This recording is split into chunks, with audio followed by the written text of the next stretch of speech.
আমাদের বাংলাদেশের সুপারস্টার একজনই, সে হচ্ছে শাকিব খান।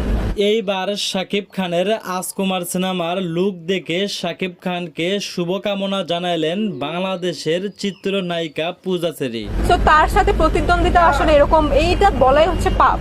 সম্প্রতি কোনো একটা ইন্টারভিউতে নায়িকা পূজা চেরি বলে, আমাদের বাংলাদেশের সুপারস্টার একজনই, আর সেটা হলো শাকিব খান। আমাদের বাংলাদেশের সুপারস্টার একজনই, সে হচ্ছে শাকিব খান।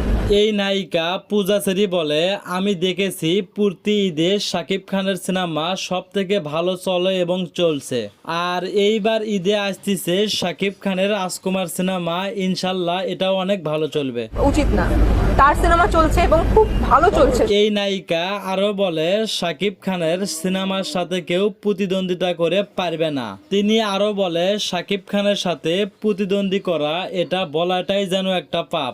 তো তার সাথে প্রতিদ্বন্দ্বিতা আসলে এরকম, এইটা বলাই হচ্ছে পাপ।